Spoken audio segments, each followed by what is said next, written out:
بسم اللہ الرحمن الرحیم۔ اللہ تبارک و تعالیٰ کے پاکیزہ نام سے آغاز کرتے ہیں جو بہت مہربان نہایت رحم والا ہے۔ حدیث نمبر 87 کا آغاز ہوا تھا۔ یہ حدیث پہلے بھی کتاب الایمان میں گزر چکی ہے، اور ہم نے آپ کو بارہا بتایا کہ امام بخاری رحمۃ اللہ علیہ بعض اوقات ایک ایک حدیث کو اپنی اس بخاری شریف میں 4 5 6 مقام پر لے کر آتے ہیں۔ اور ہوتا ایسا ہے کہ ایک حدیث میں مثلا وضو کا تذکرہ ہے تو اسے کتاب الوضو میں بھی لے آئیں گے، پھر اس میں نماز کا ذکر ہے تو کتاب الصلاۃ میں بھی لے آئیں گے، اگر اس میں تھوڑا بہت روزے کا ذکر کیا گیا ہے تو اس کو کتاب الصوم میں بھی ذکر کر دیں گے، اگر اس میں حج کا ذکر ہے تو اسے اسی حدیث کو کتاب الحج میں بھی لکھ دیں گے۔ اس طرح ایک ہی حدیث کی کئی جگہ تکرار نظر آتی ہے۔ یہ بھی حدیث بھی ایسی ہے کہ پہلے ہو چکی ہے لیکن یہاں پہ دوبارہ ذکر کیا، تو میں نے آپ کو سمجھایا تھا، عرض کی تھی کہ ہم بس تھوڑا سا اس کو پڑھیں گے اور زیادہ تفصیلی تبصرہ نہیں کریں گے کیونکہ پہلے اس پر تبصرہ ہو چکا ہے۔ تو حضرت ابو جمرہ رضی اللہ تعالیٰ عنہ کہتے ہیں کہ میں حضرت ابن عباس اور لوگوں کے درمیان ترجمہ کیا کرتا تھا، یعنی مترجم تھا، جو دوسری زبانوں والے تھے ان کی زبانوں کو عربک میں بدل کر حضرت ابن عباس کو پیش کرتا، پھر آپ کی عربی زبان کو دوسری زبانوں میں کنورٹ کر کے لوگوں کو بتایا کرتا تھا، ٹرانسلیٹر تھے آپ۔ انہوں نے بیان کیا کہ عبد القیس کا وفد نبی کریم صلی اللہ علیہ وسلم کی خدمت میں حاضر ہوا۔ آپ نے فرمایا کون سا وفد ہے؟ انہوں نے کہا ربیعہ۔ آپ نے فرمایا کہ اس قوم کو خوش آمدید ہو۔ پھر آپ نے فرمایا کہ یہ نہ شرمندہ ہوئے ہیں نہ نادم ہیں، یعنی اگر ایمان لانے کے لیے نہ آتے اور اپنے کفر پر ڈٹے رہتے تو پھر ہو سکتا تھا کہ جنگ ہوتی اور کبھی قیدی بنا لیے جاتے، غلام بنا لیے جاتے، تو نہ شرمندگی ہوئی نہ ندامت، یہ ایمان لے کر آ گئے، یہ ان کے لیے بہت اچھی بات ہے۔ انہوں نے کہا کہ ہم آپ کے پاس دور دراز کی مسافت سے آئے ہیں اور ہمارے اور آپ کے درمیان کفار مدر کا یہ والا قبیلہ ہے، اور ہم آپ کے پاس صرف حرمت والے مہینوں میں آنے کی طاقت رکھتے ہیں۔ آپ ہمیں کوئی ایسا جامع حکم بتائیے کہ جس کی ہم اپنے پیچھے چھوڑے ہوئے لوگوں کو خبر دیں اور اس کی وجہ سے جنت میں بھی داخل ہو جائیں۔ تو نبی کریم صلی اللہ علیہ وسلم نے ان کو 4 کاموں کا حکم دیا اور 4 کاموں سے منع فرمایا۔ آپ نے ان کو حکم دیا کہ وہ اللہ تعالی وحدہ پر ایمان لائیں۔ آپ نے فرمایا کہ کیا تم جانتے ہو کہ اللہ تعالی وحدہ پر ایمان لانے کی کیا تعریف ہے؟ انہوں نے کہا کہ اللہ تعالیٰ اس کے رسول کریم صلی اللہ علیہ وسلم زیادہ جانتے ہیں۔ تو آپ نے فرمایا کہ اس بات کی گواہی دینا کہ اللہ تعالیٰ کے سوا کوئی عبادت کے لائق نہیں، اور یہ کہ محمد صلی اللہ علیہ وسلم اللہ کے رسول ہیں، اور نماز قائم کرنا اور زکوٰۃ ادا کرنا اور رمضان کے روزے رکھنا۔ پھر فرمایا اور تم مال غنیمت کا 5واں حصہ ادا کرو، یعنی جو اسلام کے لیے تم لڑو گے اس میں جو لڑنے کے بعد کفار سے مال حاصل ہوگا وہ مال غنیمت ہے، اس کا 5واں حصہ نبی کریم صلی اللہ علیہ وسلم کو لا کر دینا ہوگا۔ اور ارشاد فرمایا کہ اور آپ نے ان کو اب یہ جو برتن ذکر کر رہے ہیں کہ جن کو شراب پینے کے لیے استعمال کیا جاتا تھا، نبی کریم صلی اللہ علیہ وسلم نے ان برتنوں میں کسی بھی قسم کے مشروب کو پینے کو منع کر دیا۔ وہ کون کون سے تھے؟ تو آپ نے ان کو کھوکھلے کدو، سبز گھڑوں اور تارکول ملے ہوئے برتنوں میں عام شربت پینے سے بھی منع فرما دیا۔ تو اس پر ہمارا تبصرہ ہو چکا ہے اور ہم نے طویل اس پہ کلام حدیث پہ کر لیا تھا اس کے مقام پر، لہٰذا اب اگلی حدیث پر چلتے ہیں۔ لیکن ہاں اتنا ضرور ہے، یاد رکھیں کہ اگر کوئی ایسا علم ہے کہ جو فرائض پر مشتمل ہو، ضروری علم ہے جس کو نہیں سیکھیں گے تو لوگ گناہگار ہوں گے، ہمیں حاصل ہو گیا اور ہم اسے دوسروں تک پہنچا سکتے ہیں اور پھر ہم نے نہیں پہنچایا تو یاد رکھیں گناہگار ہوں گے۔ یعنی فرض ہوتا ہے کہ اگر ہم کوئی علم سیکھ لیتے ہیں جو ضروری علم ہوتا ہے، تو ہمارے اطراف میں اگر کچھ ایسے لوگ ہیں کہ جو اس علم کے حامل نہ ہوں، انہیں وہ علم حاصل نہ ہو اور وہ سیکھنا بھی چاہتے ہوں، یہ نہیں کہ ہمیں یقین ہوگا سکھائیں گے تو مذاق اڑانا شروع کر دیں گے، رد کر دیں گے، انکار کر دیں گے، پھر تو ٹھیک ہے خاموش رہیں کوئی بات نہیں۔ لیکن اگر وہ سیکھنے چاہتے ہیں، ہم چاہیں تو ان کو سکھا سکتے ہیں اور پھر ہم ان فرض علوم کو ان سے روک لیں گے، تو اس کو کتمان علم کہتے ہیں۔ کتمان مانے چھپانا، تو کتمان علم کا مطلب ان سے علم کو چھپانا۔ تو یاد رکھیں کہ پھر ہم شدید گناہگار ہوں گے، فرض ہے کہ اس صورت میں ان تک علم کو پہنچایا جائے۔ آگے جو ایک باب قائم کیا ہے وہ ہے باب الرحلتی فی المسألۃ النازلۃ و تعلیم اہلہ، کسی پیش آنے والے مسئلے کا حل معلوم کرنے کے لیے سفر کرنا اور اپنے گھر والوں کو تعلیم دینا۔ اس کے تحت امام بخاری رحمۃ اللہ علیہ حدیث لے کر آئے ہیں کہ حضرت عمرو بن سعید بن ابی حسین کہتے ہیں کہ مجھے عبداللہ بن ابو ملیکہ نے حدیث بیان کی، اور انہوں نے روایت کی تھی حضرت عقبہ بن الحارث رضی اللہ تعالی عنہ سے۔ دنیا کی سلطانی روایت یہ تھی حضرت عقبہ فرماتے ہیں کہ انہوں نے ابو ایہاب بن عزیز کی بیٹی سے شادی کی، پھر ان کے پاس ایک عورت نے آ کر کہا کہ بے شک میں نے عقبہ کو اور اس کی بیوی کو دودھ پلایا ہے۔ شادی ہو گئی، ایک عورت نے آ کر کہا کہ میں نے تو تم دونوں کو، دلہا دلہن کو اپنا دودھ پلایا تھا۔ حضرت عقبہ نے کہا مجھے نہیں معلوم کہ تم نے مجھے دودھ پلایا ہے، اور نہ تم نے پہلے مجھے اس کی خبر دی تھی۔ تو حضرت عقبہ ڈاؤٹ فل ہو گیا کہ بھئی پہلے تم نے مجھے نہیں معلوم کہ تم نے واقعی مجھے دودھ پلایا، ایسی کوئی بات بچپن سے لے کے ابھی تک مجھے معلوم نہیں ہوئی، اور نہ تم نے نکاح سے پہلے مجھے اس کی خبر دی۔ لیکن اب آپ گھبرا گئے کہ اگر واقعی اس کا دودھ ہم دونوں نے پیا ہوگا تو یہ ہماری رضائی ماں بن گئی، اور رضائی ماں بن گئی تو ہم آپس میں بہن بھائی ہو گئے، تو پھر نکاح کیسے؟ چنانچہ پھر وہ سوار ہو کر مدینے میں نبی کریم صلی اللہ علیہ وسلم کے پاس گئے اور آپ سے اس سے متعلق سوال کیا۔ تو نبی کریم صلی اللہ علیہ وسلم نے فرمایا کہ تم اس نکاح کو کیسے برقرار رکھ سکتے ہو، حالانکہ اس کے متعلق تمہیں یہ کہا گیا ہے۔ پھر حضرت عقبہ اپنی بیوی سے الگ ہو گئے اور اس نے پھر کسی اور شخص سے نکاح کر لیا۔ تو یہ روایت بڑی بہترین روایت ہے۔ اس کو سمجھنے کے لیے اس میں جو حکم بیان ہوا پہلے یہ بات سمجھنا ہوگی کہ نبی کریم صلی اللہ علیہ وسلم نے واضح طور پہ فرمایا کہ جو رشتے نسب کی وجہ سے حرام ہوتے ہیں وہی رضاعت کی وجہ سے بھی حرام ہو جاتے ہیں۔ یعنی جس طریقے سے سگے بھائی بہنوں کا نکاح حرام ہے، اسی طرح رضاعی بھائی بہنوں کا نکاح بھی حرام ہوتا ہے۔ رضاعی مانے لفظ پہلے دیکھنے رے ضاد الف عین اور یا، رضاعی بھائی بہن۔ رضاعی بھائی بہن انہیں کہتے ہیں کہ جنہوں نے مدت رضاعت میں ایک ہی عورت کا دودھ پیا ہو، یعنی دونوں حقیقی بھائی بہن نہ ہو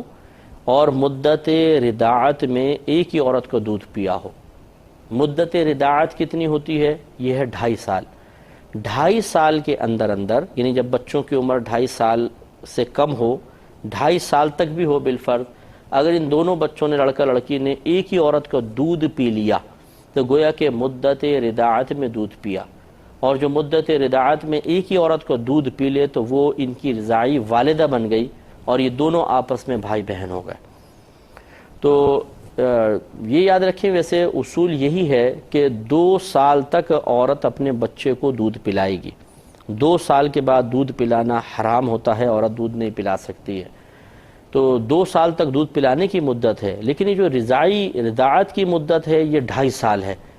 گویا کہ 2 سال کے بعد دودھ پلانا منع تو تھا، لیکن اگر کوئی عورت پلا دیتی ہے اور لڑکا لڑکی کو اس نے دودھ پلا دیا، چاہے ایک ساتھ چاہے وقفے سے پلایا ہو، ایک کو ایک دفعہ پلایا پھر دوسرے کو 3 مہینے بعد پلایا، اس کا یہ نہیں دیکھا جائے گا کہ ایک ساتھ پلایا، لیکن 2.5 سال کے اندر پلا دیا تو رضاعت ثابت ہو جائے گی۔ اس میں الگ الگ دلائل ہیں کہ دودھ پلانے کی مدت اصل میں 2 سال اللہ نے قرآن میں بیان فرمایا حولین کاملین کے لفظ کے ساتھ کہ 2 کامل سال تک آپ دودھ پلا سکتے ہیں۔ لیکن ایک اور جگہ اللہ تعالیٰ نے فرمایا کہ وَحَمْلُهُ وَفِصَالُهُ 30 شہرًا، کہ اس بچے کو دودھ پلانا اور اس کا دودھ چھڑانا یہ 36 ماہ میں ہے،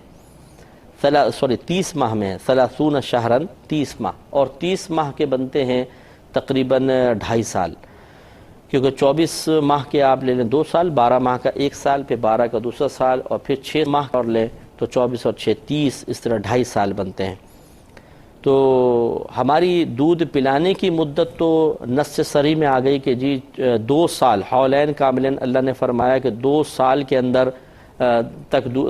اندر دودھ پلا سکتے ہیں، اس کے بعد نہیں۔ لیکن جب فرمایا حملہ و فصالہ، کہ اس بچے کا دودھ چھڑانا، اس بچے کا حمل اور اس کا دودھ چھڑانا، 30 ماہ میں ہے تو ہمیں اب یہ دیکھنا ہوگا کہ یہ 30 ماہ دودھ پلانے کے چھڑانے کے لیے بھی ہیں اور اس 30 ماہ کی مدت کو حمل کے لیے بھی ذکر کیا گیا ہے۔ یوں سمجھ لیں کہ جیسے میں یوں کہوں کہ مجھ پر زید اور بکر کے 1000 ہیں،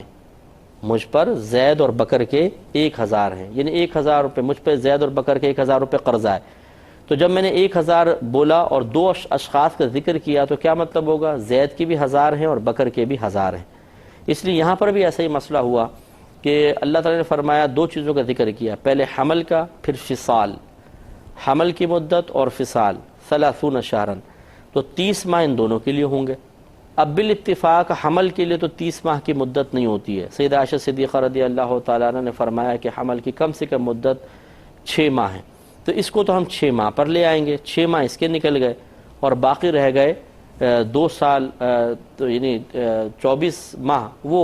حمل کویا کہ فصال کے لیے دودھ چھڑانے کے لیے۔ لیکن امام اعظم ابو حنیفہ رضی اللہ تعالیٰ عنہ نے اسی طرح کی جو مثال میں نے آپ کو دی وہ فرماتے ہیں جب 2 چیزوں کا ذکر کیا جائے اور ان دونوں کے لیے بات آگے ایک ہی بیان کی جائے تو وہ بات مکمل طور پہ دونوں کی طرف منسوب ہوگی۔ مثلا میں نے کہا مجھ پر زید اور بکر کے 1000 ہیں تو اس کا مطلب ہوگا کہ زید کے بھی 1000 ہیں اور بکر کے بھی 1000 ہیں۔ اسی لیے امام اعظم رضی اللہ تعالیٰ عنہ فرماتے ہیں کہ گویا کہ دودھ حمل کی مدت بھی بظاہر تو ایسے لگتا ہے کہ 30 ماہ ہونی چاہیے اور دودھ چھڑانے کی مدت بھی 30 ماہ ہونی چاہیے، یہ امام اعظم کا قول بتا رہا ہوں آپ کو۔ تو لہٰذا دودھ یہ حمل والا معاملہ ہے، اس میں تو سیدہ عائشہ صدیقہ رضی اللہ تعالیٰ عنہ کی حدیث آ گئی کہ 6 ماہ کم از کم حمل کی مدت ہوتی ہے، تو اس لیے یہ تو 30 ماہ اس کے لیے ثابت نہیں ہوں گے، اس کو چھوڑ دیجئے۔ باقی رہا دودھ چھڑانا تو اس میں امام اعظم یہی فرماتے ہیں کہ جی دودھ چھڑانے کی مدت 30 ماہ بیان کی گئی ہے تو 2.5 سال تک عورت دودھ پلا سکتی ہے، جبکہ آپ کے شاگرد صاحبین یعنی امام محمد امام ابو یوسف وہ حولین کاملین والی آیت سے فیصلہ کرتے ہیں کہ 2 سال تک دودھ پلا سکتے ہیں، کامل 2 سال تک، اس کے بعد نہیں، کیونکہ ایک لمٹ اللہ نے قائم کر دی ہے۔ اب یہ دونوں آیات آ گئیں، ایک میں حولین کاملین جس سے صاحبین استدلال کر رہے ہیں کہ 2 سال تک دودھ پلانا ہے، دوسری طرف امام اعظم ہے جو فرما رہے ہیں 30 شہرن والی آیت لے کر کہ 30 ماہ تک عورت دودھ پلا سکتی ہے۔ تو اب بعد والے علماء جو ہوتے ہیں ان کا کام یہ ہوتا ہے کہ اگر امام اعظم اور شاگردوں میں کسی مسئلے میں اختلاف ہو جائے تو پھر وہ ایسا قول لیتے ہیں کہ جو ان کے نزدیک بہترین قول ہوتا ہے اور پھر وہ عوام میں اس کو عام کرتے ہیں۔ جو علماء یہ کام کرتے ہیں کہ اوپر والے علماء کے مختلفی مسئلے اختلافی مسائل میں سے قوی قول کو لے کر لوگوں تک پہنچائیں، انہیں اصحاب ترجیح کہتے ہیں، یعنی ایک قول کو دوسرے قول پر ترجیح دینے والے اصحاب ترجیح۔ انہوں نے ان دونوں اقوال کو ملا کر یہ فیصلہ کیا کہ نتیجہ نکلتا ہے کہ اگر عورت اپنے بچے کو دودھ پلا رہی ہے تو 2 سال تک پلائے گی، اس کے بعد 1 قطرہ بھی نہیں پلا سکتی، لیکن اگر کوئی عورت 2.5 سال کے اندر اندر بچے کو دودھ پلائے گی تو رضاعت ثابت ہو جائے گی، کیونکہ امام اعظم کے قول کے مطابق 30 ماہ تک عورت اپنے بچے کو دودھ پلا سکتی ہے، تو اسے بھی نظر انداز نہ کیا جائے اور صاحبین کے قول کو بھی نہ چھوڑا جائے۔ نتیجہ نکلا کہ دونوں اقوال کو ملا کے ہم یوں کہیں گے کہ دودھ پلانے کی کم از کم مدت 2 سال، زیادہ مدت 2 سال ہے، لیکن اگر کوئی عورت 30 ماہ کے اندر یعنی 2.5 سال کے اندر اندر بھی بچے کو دودھ پلا دے گی تو چونکہ امام اعظم کا قول موجود ہے، اس کی رعایت کرتے ہوئے ہم کہیں گے کہ رضاعت ثابت ہو گئی۔ تو لہٰذا 2.5 سال کی مدت میں اندر اگر کسی عورت نے یہ ثابت کر دی کہتی ہے کہ یا ثابت ہو جاتا ہے کہ عورت نے 2 بچوں کو، لڑکا لڑکی کو یا 2 لڑکوں کو دودھ پلایا ہے جو الگ الگ ماؤں سے ہیں، تو بہرحال یہ آپس میں دونوں بھائی بن جائیں گے، لڑکا لڑکی ہے تو بھائی بہن بن جائیں گے اور ان کا آپس میں رشتہ منع ہو جائے گا۔ ایک مسئلہ تو یہ ہوا جو تفصیل سے عرض کیا۔ دوسری بات یہ ہے کہ فقہ حنفی میں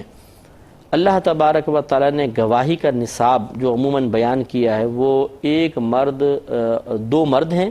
یا 1 مرد اور 2 عورتیں ہیں، یہ ہمارا قرآن سے گواہی کا نصاب ہے۔